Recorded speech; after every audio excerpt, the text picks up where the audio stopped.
ಜೊತೆಗೆ ಒಂದಷ್ಟು ಜನರ ಹೆಸರು ಮಾಳು ನಿಪ್ನಾಳ್ಗೆ ಗಿಲ್ಲಿ ಟಕ್ಕರ್ ಕೊಟ್ರ ಅಥವಾ ಗಿಲ್ಲಿಗೆ ಮಾಳು ನಿಪ್ನಾಳ್ ಟಕ್ಕರ್ ಕೊಡ್ತಾ ಇದ್ದಾರೆ?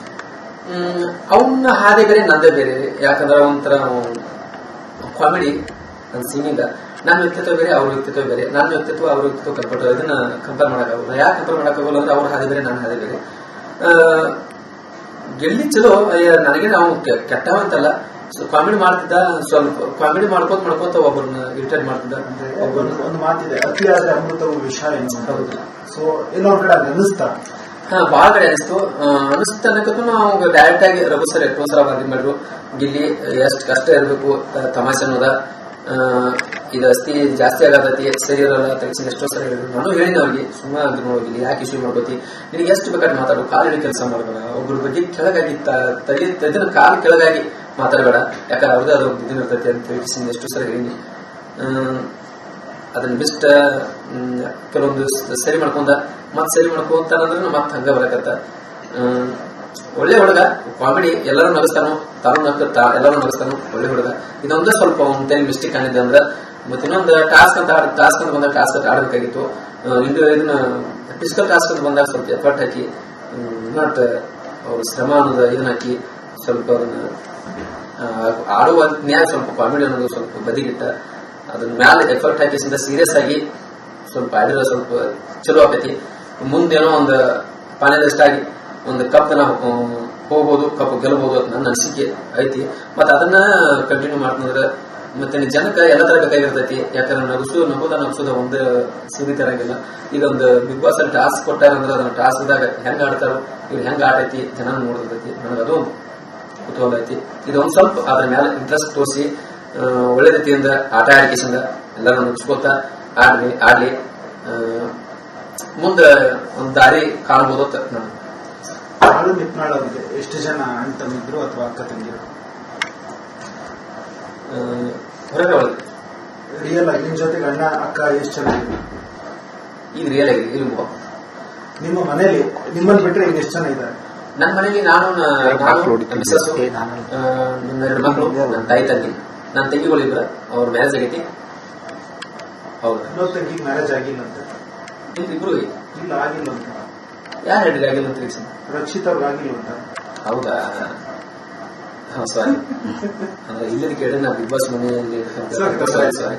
ಓಕೆ, ನನ್ನ ತೆಗಿದಾನೆ ಹಾಕಿದಂತೆ ನಾನು ಸ್ಪೆಷಲ್ ಆಗಿ ಮಾಡ್ಬೇಕು ಆಸೆ ಐತಿ. ಮುಂದೆ ನಿಂತು ಮಾಡಿ ಕಿಸಿಂದ ರಕ್ಷಿತ ಮದುವೆ ಮುಂದೆ ನಿಂತು ಮಾಡಿ ಒಂದು ಅಣ್ಣನ ಸ್ಥಾನ ಕೊಟ್ಟು ಕಿಸಿಂದ ಆಕಿಗೆ ಏನ್ ಆಕಿಗೆ ಕುಂದು ಕೊರತೆ, ಆಕಿಗೆ ಅನ್ನ ಇಲ್ಲ ಅನ್ನೋ ಪೀರ್ ಪಟ್ಟು ಮದುವೆ ಮಾಡಬೇಕು.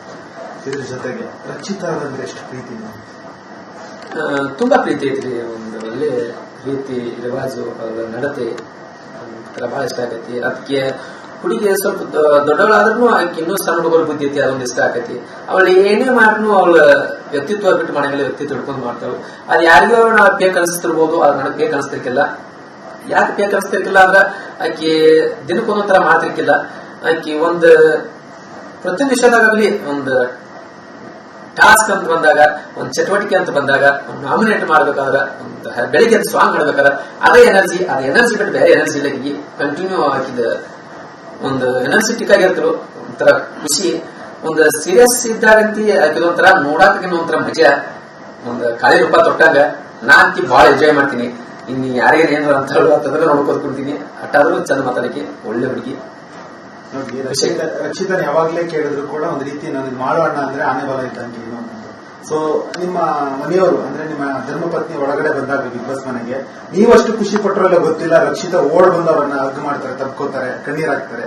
ಎಲ್ಲೋ ಒಂದು 10 ವರ್ಷದ ಪರಿಚಯನೇನೋ ಅವ್ರ ಹಿಂದೆ ಅನ್ನುವಂಥದ್ದು. ಯಾಕಂತ ಹೇಳಿದ್ರೆ ರಕ್ಷಿತ ಮೊದಲ ಬಾರಿಗೆ ನಿಮ್ಮ ಮನೆಯವ್ರನ್ನ ನೋಡಿದ್ದು. ಸೊ ನಿಮ್ಮ ಮನೆಯವರು ಹೊರಗಡೆ ದಿನ ನೋಡ್ತಿರ್ಬೋದು, ಆದ್ರೆ ನಿಮ್ಮವರ ಒಂದು ಬಾಂಡಿಂಗ್ ಇತ್ತಲ್ಲ, ಪ್ರೀತಿ ಇತ್ತಲ್ಲ, ಸೊ ಅದನ್ನ ನಿಮ್ಮ ಪತ್ನಿಯವ್ರ ಮೇಲೂ ತೋರಿಸ್ತಾ ಇದ್ರು, ನಿಮ್ಮ ಪತ್ನಿಯವರು ಕೂಡ ಅವ್ರ ಮೇಲೆ ಪ್ರೀತಿ ತೋರಿಸ್ತಾ ಇದ್ರು. ಇವೆಲ್ಲ ನೋಡಿದಾಗ ಒಂದು ರೀತಿ ಬೆಸ್ಟ್ ಅನ್ಸುತ್ತೆ. ಯಾಕಂದ್ರೆ ಕರಾವಳಿ ಭಾಗದ ರಕ್ಷಿತ ಎಲ್ಲಿ, ಉತ್ತರ ಕರ್ನಾಟಕದ ಮಾಳು ನಿಪ್ನಾಳಲ್ಲಿ, ಇವರಿಬ್ಬರ ಮಧ್ಯೆ ಒಂದು ಬಾಂಡಿಂಗು, ಭಾಷೆ ಇವೆಲ್ಲವೂ ಬರೀಬೇಕಂದ್ರೆ ಅಷ್ಟು ಸುಲಭದ ಮಾತಲ್ಲ.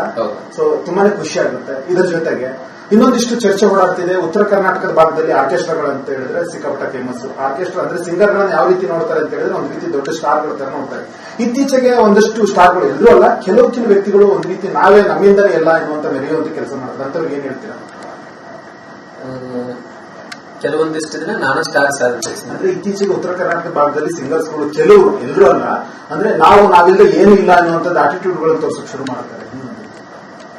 ನನಗನ್ಸೋ ಮಟ್ಟಿಗೆ ಅಂದ್ರೆ ಜಾನಪದ ಸಾಂಗ್ ಆಯ್ತು, ಅವರು ಸಿಂಗರ್ ಆಯ್ತು, ನಮ್ಮ ಉತ್ತರ ಕರ್ನಾಟಕದಾಗ ನನಗೆ ಗೊತ್ತಿರೋ ಪ್ರಕಾರ ಎಲ್ಲ ಕಲಾವಿದರು ಆಟಿಟ್ಯೂಡ್ ಅಂತ ಯಾರಿಲ್ಲ. ನನಗನ್ಸೋ ಮಟ್ಟಿಗೆ ಅವ್ರು ಎಷ್ಟು ಸ್ವಾಂಗ್ ತಕ್ಕಂಗೆ ಆಕ್ಟಿಂಗ್ ಮಾಡಿ ಸ್ವಾಂಗ್ ತಕ್ಕಂಗೆ ಮನರಂಜಿಸ್ತಾರೋ, ಸ್ವಾಂಗ್ ತಕ್ಕಂಗೆ ಜನರನ್ನ ಕುಣಿಸ್ತಾರೋ ಅಂತ ಅನಿಸ್ತತಿ. ನನಗನ್ಸ್ತತಿ. ನನಗೆ ಯಾರು ನನಗೆ ಅನ್ಸಂಗಿಲ್ಲ. ಸಾಂಗ್ ಆಡುವಾಗ ಇತ್ತೀಚೆಗೆ ಒಂದಿಷ್ಟು ಡಬಲ್ ಮೀನಿಂಗ್ ಮಾತಾಡುವಂತದ್ದು, ಅಶ್ಲೀಲ ಪದಗಳು ಅಂದ್ರೆ ಡಬಲ್ ಮೀನಿಂಗ್ ಅಲ್ಲಿ ಮಾತಾಡುವಂತದ್ದು, ಒಂದ್ ರೀತಿ ಮುಜುಗರ ತರಿಸುವಂತ ಮಾತುಗಳಾಗ್ತಾರೆ. ಇದ್ಯಾಕೆ ಸರಿ ಕಾಣ್ತಿಲ್ಲ ಅಂತ ಕೆಲವರೆಲ್ಲ ಸಜೆಷನ್ ಕೊಡ್ತಾರೆ. ಹೌದು, ಸ್ವಲ್ಪ. ಯಾಕಂದ್ರೆ ನಾವು ಇಂಥ ಪ್ರತಿಯೊಂದು ವಿಷಯದಾಗಲಿ ನಾವು ಒಂದು ಹಾಡ ಆಡ್ಬೇಕಾದ್ರೆ ನಮ್ಮ ಮನ್ಯಾಗ ಅಕ್ಕ ತಂಗಿನ ತಾಯಿ ನೆನಪು ಮಾಡ್ಕೊಂಡು ಹಾಡ ಬರ್ಬೇಕು, ಹಾಡ ಆಡ್ಬೇಕು. ಅದ್ರ ಮೊದಲನೇದ.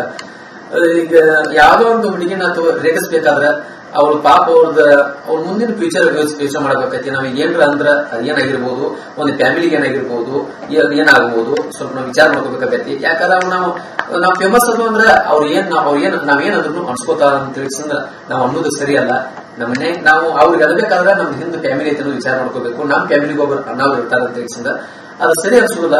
ಯಾಕಂದ್ರೆ ಒಮ್ಮೆ ವಾರ್ನಿಂಗ್ ಮಾಡಿ ಆಗ್ಲಿ, ನಿನಗಾಗ್ಲಿ ನನಗಾಗ್ಲಿ, ಅದು ಇನ್ನೊಂದು ನೆಕ್ಸ್ಟ್ ಟೈಮ್ ಹಿಂಗ ಆಗಬಾರ್ದು ಅಂದ್ರೆ ಅದನ್ನೆಲ್ಲ ಸ್ಟಾಪ್ ಮಾಡಿಬಿಡ್ಬೇಕು, ಹೊರತಾಗಿ ಅದನ್ನ ಕಂಟಿನ್ಯೂಟಿ ಮಾಡಬಾರ್ದು. ಯಾಕಂದ್ರೆ ಅದನ್ನ ಬಿಟ್ಟು ನಾವು ಜನಕ್ಕೆ ಕೊಡಾಕತ್ತು ಅಂದ್ರೆ ಜನಕ್ಕೂ ಇಷ್ಟ ಹಾಕು, ನಮ್ಮ ಮನಿ ಮಗನ್ ತರ ನೋಡ್ತಾರೋ. ಇಲ್ಲಿಕಂದ್ರೆ ಅದನ್ನ ಬಿಟ್ಟು ನಾವು ಹೇಳಿದ ಕೆಲಸ ಬಿಟ್ಟು ಅದನ್ನ ಮಾಡ್ಕೋತ ಹೊಂಟ್ರ ಇಂದಿಲ್ಲ ನಾಳೆ ನಮ್ ಕುಡುಗೋ ನಮ್ಮ ಕೃತಿಗೆ ಹಾಕೊಂಡಾಗ ಆಕತಿ ಅನಿಸ್ತದೆ. ನಿಮಗೆ ನಿಮ್ಮನ್ನು ಹೊರತುಪಡಿಸಿ ಅಂದ್ರೆ ನಿಮ್ಮನ್ನು ಬಿಟ್ಟು ಬೆಸ್ಟ್ ಸಿಂಗರ್ ಅಂತ ಹೇಳಿದ್ರೆ ಉತ್ತರ ಕರ್ನಾಟಕ ಭಾಗದ ಆರ್ಕೆಸ್ಟ್ರಾದಾಗ ಯಾರು ಇಷ್ಟ? ನನಗೆ ಯಾರು ಒಬ್ಬರು ಅಂತ ಹೇಳಕ್ಕಾಗೋದ್ರನ್ನ ನಾನು ಪ್ರತಿಯೊಬ್ಬರು ಕಲಾವಿದ್ರು ಇಷ್ಟ. ಎಲ್ಲ ಪ್ರತಿಯೊಬ್ಬರು ನನ್ನ ಪ್ರೀತಿಸ್ತಾರೋ, ನನ್ನ ಹಾರೈಸ್ತಾರೋ, ನನ್ನ ಒಳ್ಳೇದಾಗ್ಲಿ ಅಂತ ಬಯಸ್ತಾರೋ. ನನಗೆ ಆಲ್ಮೋಸ್ಟ್ ಎಲ್ಲರೂ ಇಷ್ಟ. ಯಾಕಂದ್ರೆ ನನಗೆ ಒಬ್ಬರನ್ನ ಮೇಲ್ ಮಾಡಿ ಹೇಳಿ ನಾನು ಇನ್ನೊಬ್ಬರನ್ನ ಕೆಳಗಿಟ್ಟಾಕೈತಿ. ನಾನು ಉತ್ತರ ಕರ್ನಾಟಕ ಎಲ್ಲ ನನ್ನ ಸಿಂಗರ್ಸ್ಗಳು ಲೇಡೀಸ್ ಹಿಡ್ಕೊಂಡು, ಬಾಯ್ಸ್ ಹಿಡ್ಕೊಂಡು, ಎಲ್ಲ ನನ್ನ ಕಲಾವಿದ್ರು ಹಿಡ್ಕೊಂಡು ನನಗೆ ಎಲ್ಲರಿಗೂ ಪ್ರತಿಯೊಬ್ಬರು ನನಗೆ ಫೇಮಸ್ ಅಂತ ಹೇಳಕ್ ಇಷ್ಟಪಡ್ತಾರೆ. ಇದ್ರ ಜೊತೆಗೆ ಬಿಗ್ ಬಾಸ್ ಮನೆಗೆ ಬರೋದಾದ್ರೆ ಸೊ ಬೆಸ್ಟ್ ಮೂಮೆಂಟ್ ಯಾವುದು? ನಾನು ಆ ದಿನ ಮರೆಯಕ್ಕೆ ಆಗಲ್ಲ, ಬಿಗ್ ಬಾಸ್ ಮನೇಲಿ ಕಳೆದಿರ್ತಕ್ಕಂಥ ಆ ದಿನ ನಾನು ಮರಿಲಿಕ್ಕೆ ಸಾಧ್ಯ ಇಲ್ಲ ಅನ್ನೋದು ಮರಿಲಿಕ್ಕೆ ಸಾಧ್ಯ ಇಲ್ಲ ಅಂದ್ರೆ ಸ್ಪೆಷಲ್ ಆಗಿ ಹೇಳ್ಬೇಕಂದ್ರೆ ನಾನು ಸುದೀಪ್ ಸರ್ನ ಮೀಟ್ ಮಾಡಿದ್ದ, ಅವ್ರ ಆಶೀರ್ವಾದ ಪಡೆದಿದ್ದ, ಅವ್ರನ್ನ ಮಾಡುವಂತ ಕರ್ಸ್ಕೊಂಡಿದ್ದ, ಅವ್ರನ್ನ ಹಗ್ ಮಾಡಿದ್ದ. ಇನ್ನೊಂದು ಬಿಗ್ ಬಾಸ್ ಮನೆಯಲ್ಲಿ ಮಿಸ್ ಮಾಡ್ಕೋದೇನಂದ್ರೆ ಖುಷಿ ಪಟ್ಟಿದ್ದೇನಂದ್ರೆ ಬಿಗ್ ಬಾಸ್ ಬನ್ನಿ ಮಾಡುವಂತ ಕರೆದಾಗ ಅವ್ರ ವಾಯ್ಸ್ ಕೇಳಿ ಒಂಥರ ಮೈಕುದಿಲ್ಲ ನಾಟಕ ಹಾಕಿದ್ದು ಖುಷಿ ಇದೆ. ಇದ್ರ ಜೊತೆಗೆ ನನಗೆ ತುಂಬಾ ಇಷ್ಟ ಅಂತ ಹೇಳಿದ್ರೆ ನಿಮ್ಮ ಹಾಡೋದು ನಾ ಟ್ರೈ ಮಾಡೋದು. ಸೊ ಅದ್ ನನಗೋಸ್ಕರ ಅದೊಂದು ಹಾಡು ಆಡ್ತೀರಾ ಅಥವಾ ನಿಮ್ಗೆ ಇಷ್ಟವಾದ ಯಾವ್ದಾದ್ರು ಹಾಡು ಆಡ್ತೀರಾ? ಒಂದೆರಡು ಸಾಲ ಹೇಳಿ ನಾ ಡ್ರೈವರ್, ಯಾಕಂದ್ರೆ ನಿಮ್ ಬಾಯಲ್ಲಿ ಕೇಳೋದೇ ಖುಷಿ ನಮ್ಗೆ. ಓಕೆ, ಅದಕ್ಕಿಂತನೂ ಇನ್ನೊಂದು ಸಾಂಗ್ ಬಂದೈತೆ, ಡ್ರೈವರ್ ಸಾಂಗ್. ನೆಕ್ಸ್ಟ್ ನಾ ಡ್ರೈವರ್ ಸಾಂಗ್ ಎಷ್ಟೋ ಸರಿ ಕೇಳಿರಿ, ಇನ್ನೊಂದು ಕೇಳಿರಿ ಅದನ್ನ. ಯಾವಪ್ಪ ಅಂದ್ರೆ ಹೇ ಡ್ರೈವರ ನಿನ್ನ ಲವರ ಅಂದ್ರೆ ಲೇಡೀಸ್ ವರ್ಸನ ಬಾಯ್ಸ್ ವರ್ಸನ ಎರಡು ಕೂಡಿ ಮಾಡೀನಿ. ಇದಕ್ಕೆ ಹೊಸ ಸಾಂಗ್ ನಂದೇ ಸಾಂಗ್ ಇದೆ. ಮ್ಯೂಸಿಕ್ ಡೈರೆಕ್ಟರ್ ಇದಕ್ಕೆ ಮ್ಯೂಸಿಕ್ ಕಂಪೋಸ್